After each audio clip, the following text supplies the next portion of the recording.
Well, I'm going home. Going home, going home, going home. Yeah, I never see you in it.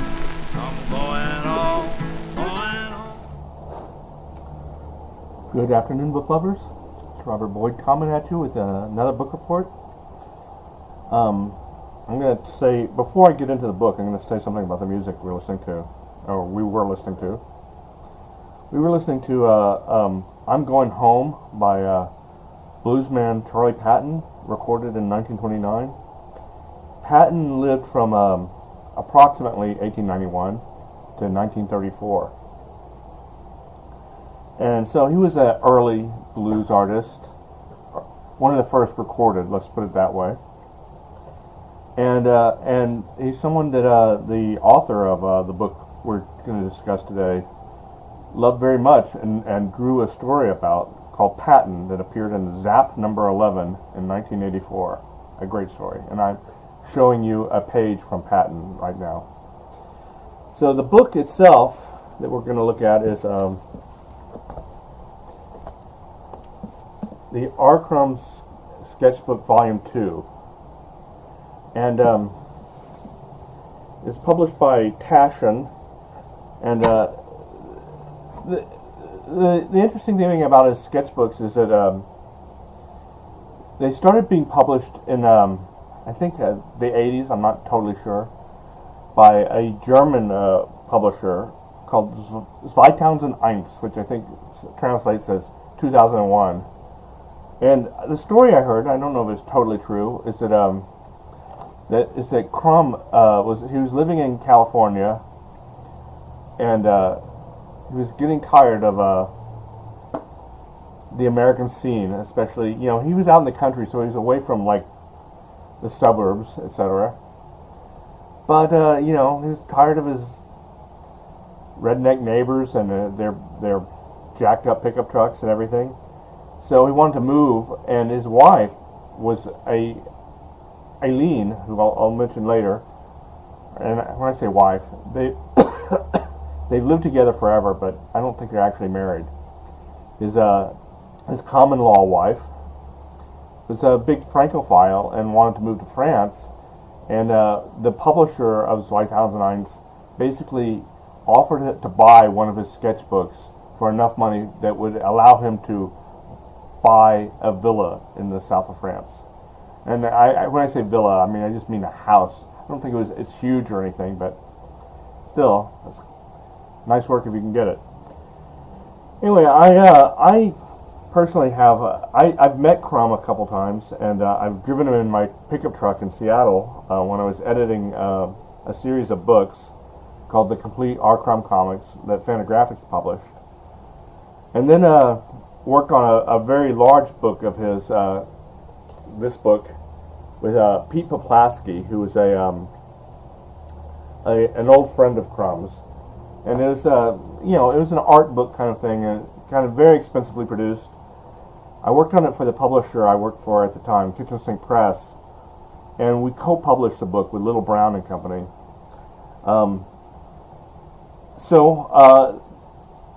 He did the sketchbooks he allowed Zweitausendeins to publish the sketchbooks, and then for a while Fantagraphics published.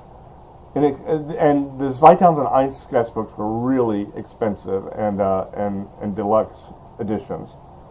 So for a while he allowed Fantagraphics to publish relatively cheaper paperback editions of the sketchbooks.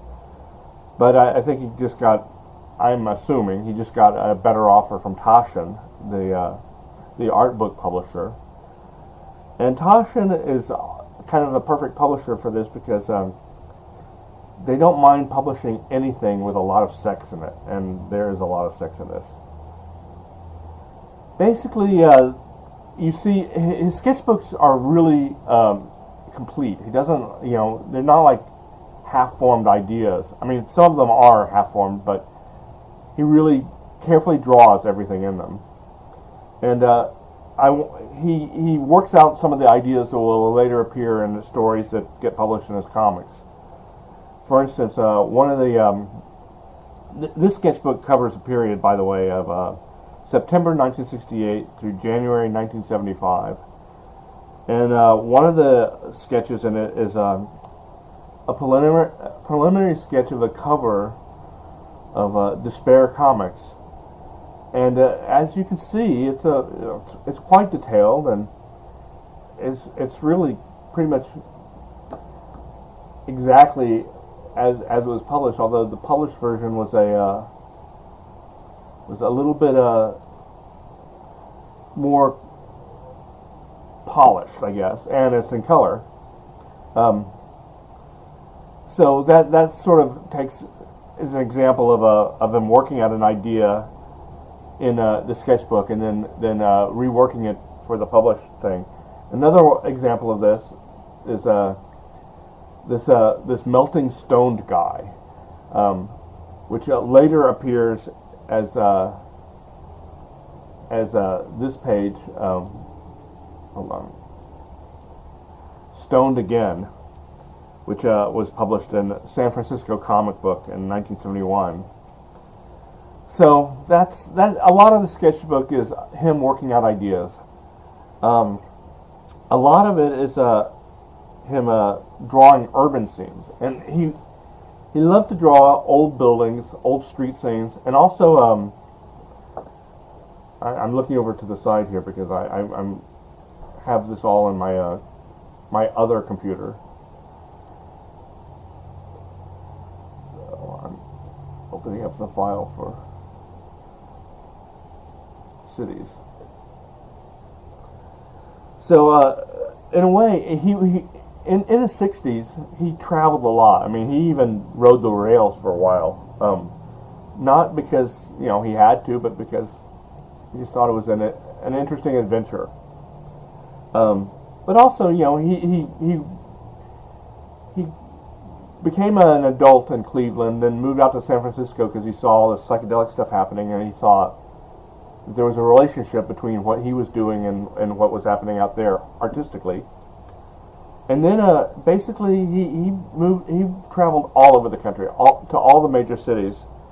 And this first picture I'm going to show you is it's kind of a gritty street scene.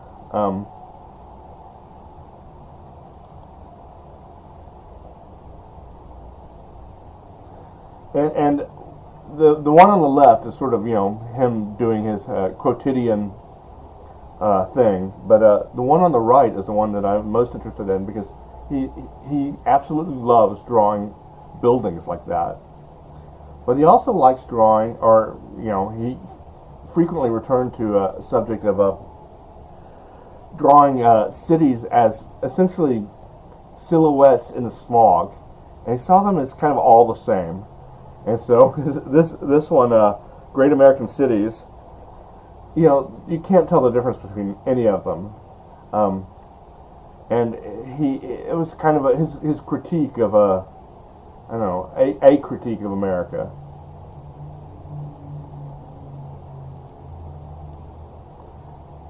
And he draws essentially the same thing, the silhouettes of the cities in this page that I'm showing you now, but a bunch of other things, including a little tiny sketch of a comic book that never appeared called Fuck You, which would have been a great title for a comic book.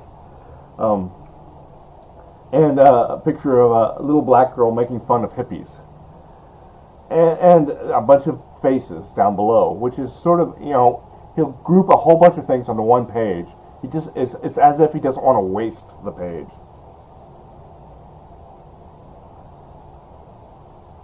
And I like how each of the cities is labeled "Meanwhile back in" whatever the city is. And that again speaks to how he thought cities were all alike.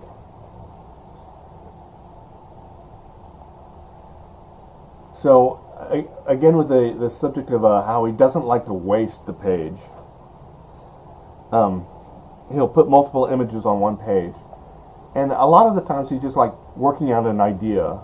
Like here is a picture of men's hairstyles, apparently from the 70s, I'm guessing. A lot of mullets and I don't know, really weirdly combed hair. And I think part of it is that's his way of critiquing how style happens. I mean, I don't want to overthink it, because I think that's a risk. But also, I think he's delving into what he sees around him all the time. And here's a page of African American faces. He likes drawing African American people, and he likes seeing the variety. But what I think is funny about this page is, again, he's like, okay, I'm going to start and draw one face here and then another face here and gradually fill up the page. And he gets down to the bottom and draws a white dude wanking off. It's hard to say if that particularly means anything, but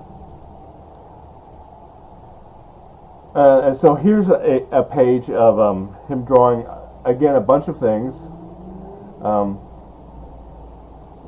His ideal women, a guy doing this. Let's see if I can get my fingers in the right position.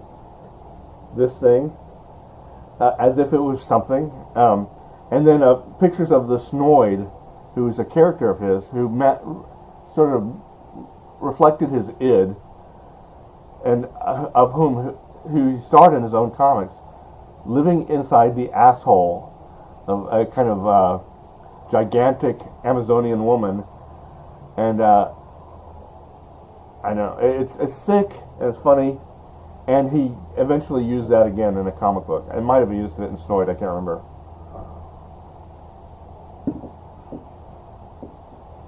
So not everything, these are all very cartoony drawings. None of them are drawn from life, of the ones I've shown you. But that's not. Sometimes he'll use the sketchbook in a more ordinary way, like this drawing of his lunch. It's kind of an early lunch selfie from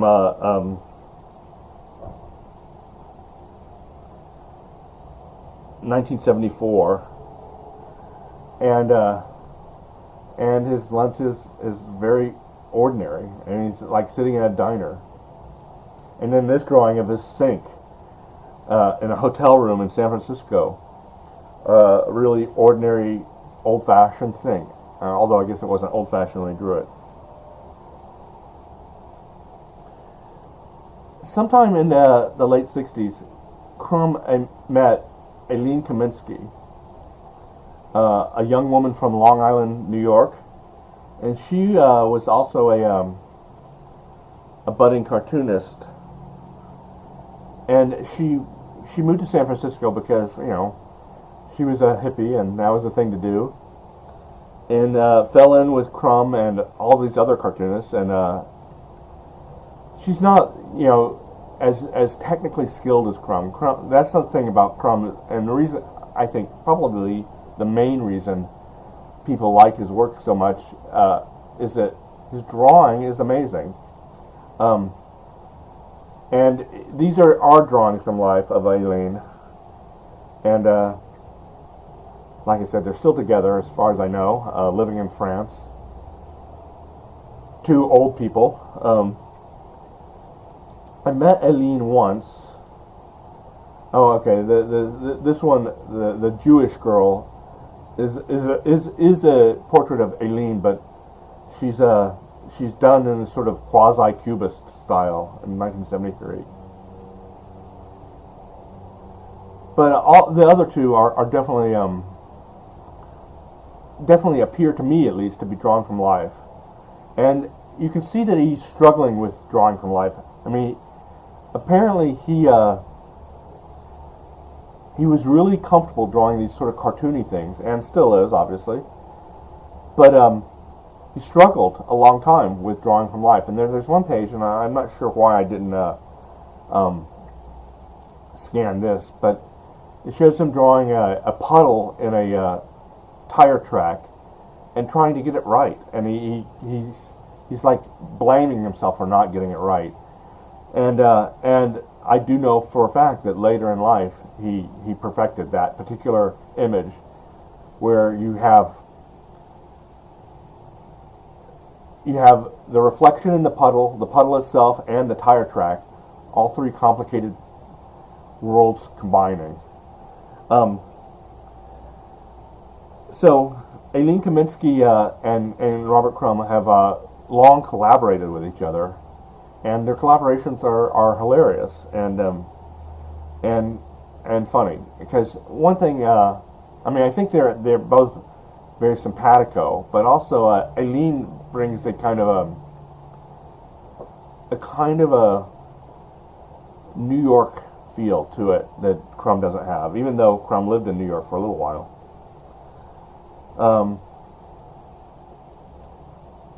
So here I'm going to show you a couple of full-page drawings.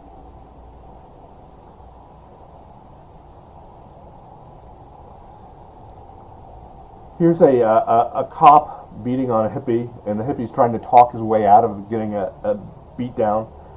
And definitely that was in this all cops are bastard era, it doesn't seem wrong, although it's surprising that the victim is white. But it definitely for hippies in San Francisco, that's how they viewed cops. So remember that Animal song, Warm San Francisco Nights, has the line, "Cop's face is full of hate." And then another full-page drawing here, Fashions of the Future. And of course, the fashions are meant to be kind of absurd. But partly this is due to the fact that he's drawing in the 70s, and 70s fashions were absurd. One thing about Crumb is that he always had this sort of, he never really grew his hair long. He never became a hippie in style. And he certainly never, went for the bell-bottom jeans and the velour shirts and the other fashion abominations of the 70s and late 60s. He's always wore sort of clothes you get at Goodwill or something. So, and he had opinions about fashion, the silliness of fashions, including, I think the page of men's hairstyles reflects this. So, I wanted to talk a little bit about something that is a little tough to talk about because I'm a longtime fan of Crumb, but Crumb has been I won't say he's been canceled, but he's had a lot of he's had his work examined for his attitudes and for what he chose to draw, like this one. So on the left-hand side of the page, you see your typical sort of he's drawing a group of disparate images, but then on the right-hand side, he's drawing this Amazonian African-American woman with extremely erect nipples, and it's called N-word comics, except he doesn't use the word N-word. And what's important to see this at the time, I think when he would do this kind of thing in the comics, I think he was challenging people's sense of propriety. But if he's doing it in a sketchbook, he's just doing it for himself. He wasn't doing it with the intention of someone seeing this in the future.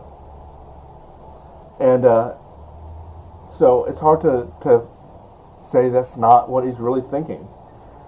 Here is a page of drawings of black people, and he draws a title for the page, Racism and Inward Notions. And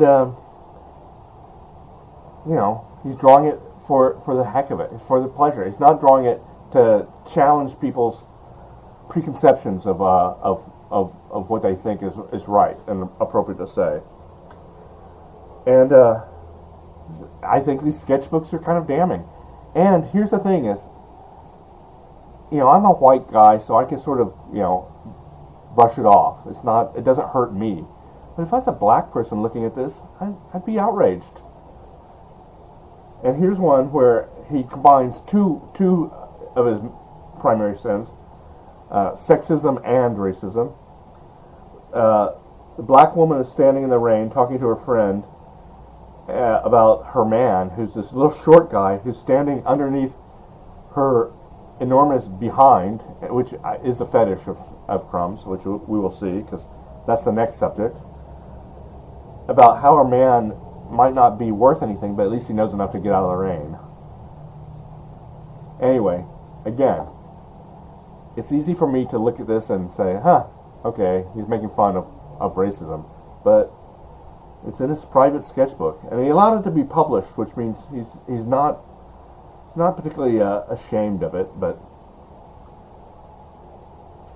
anyway, we're going to move on to his sexism now. Crumb is attracted to a certain type of woman, athletic, muscular woman, tall. He especially likes them if they have a big ass, and he likes to draw them. And you know what?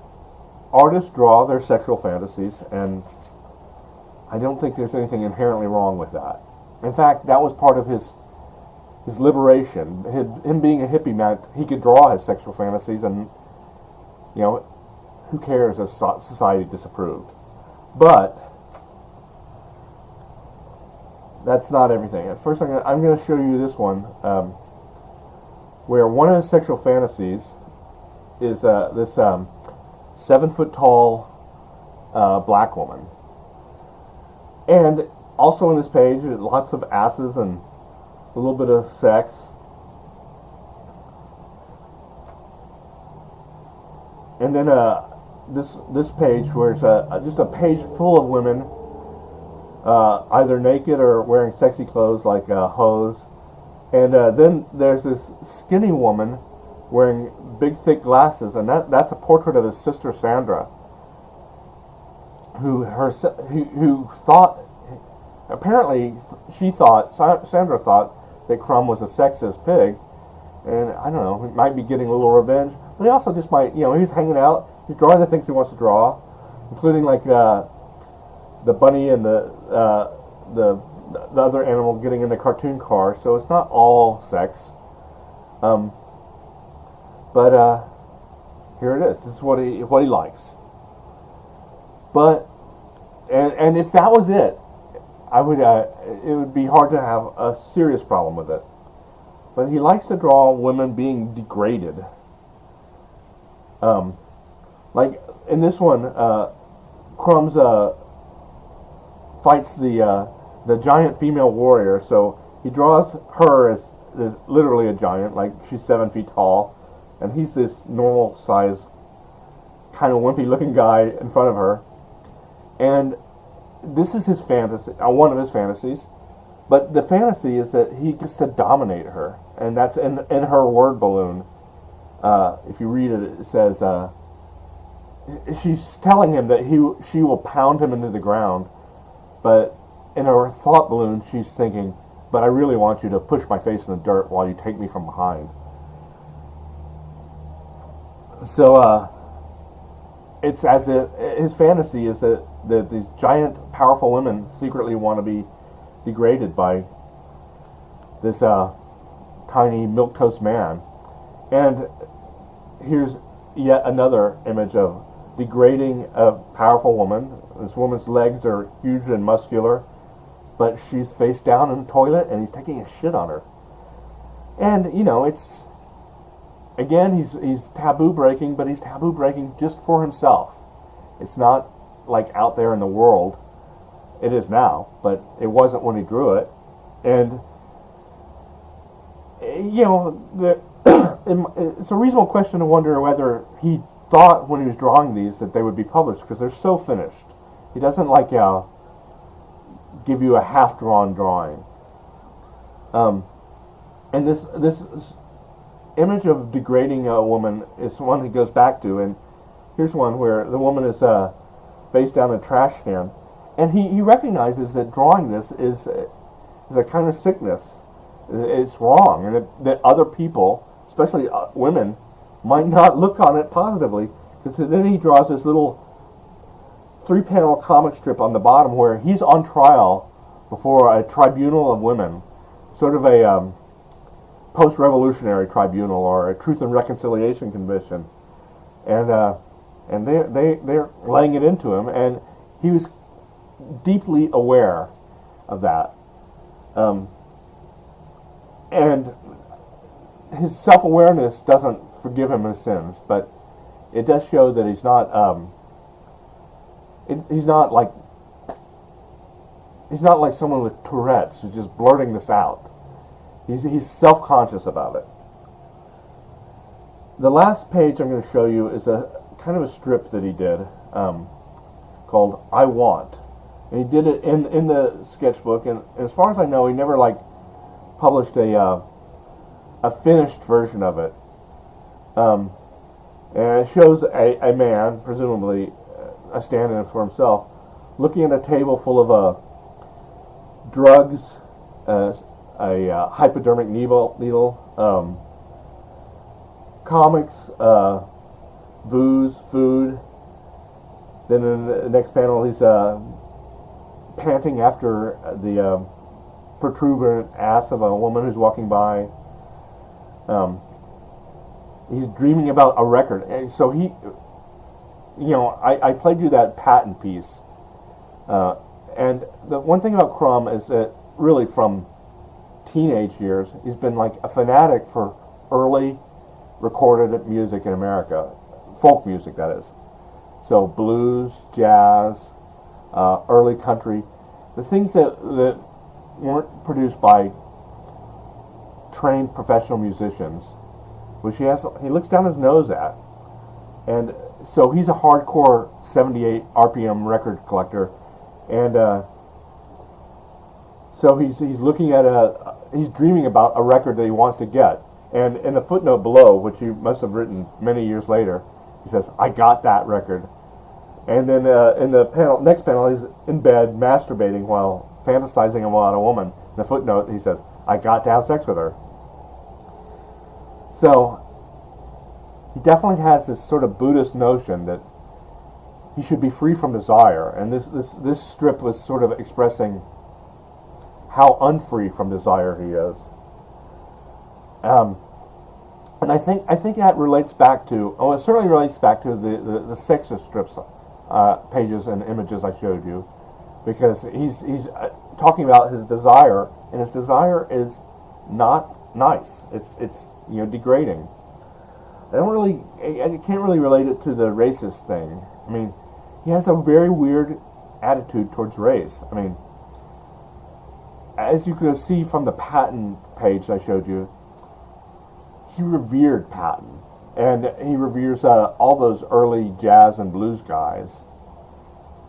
But his feelings towards black people in general, it's hard not to condemn them. And I don't want to psychoanalyze him, but I am reviewing his book, so there's a little bit of that in there. But the main thing that comes down to me is that I'm a white guy on the far end of middle age. So to me, he's not like insulting me personally. But if I was a black person or a woman or a black woman, I would just be appalled looking at a lot of Crumb's artwork. Even when it's sort of obvious that he's being satirical, it's like, it's a little bit like saying the N-word. It's like, white guys really can't say it without attracting judgment. And Crumb is in essence saying it over and over again. Not just actually writing it out, which he does, but saying it in the way he draws people. So, anyway, Crumb's an artist that I loved a lot, and he definitely was someone who sort of opened my eyes to a different way of making comics back when I was in my teens. But I have to say, the guy is getting the judgment that's due to him, and he can't escape it. He's an old man now, so I don't think he cares what people think. he's living his life off in France, and the French love him. His wife loves him, or his common law wife loves him, and his images of blacks and of women aren't going to affect him. He's not going to be canceled because there's nothing really to cancel him from. But he's going to be his place in the firmament of great comics artists is going to be challenged because of his inability to stop drawing this stuff, I think. Anyway, that's my review of the Crumbs Sketchbook Volume 2. Thanks very much.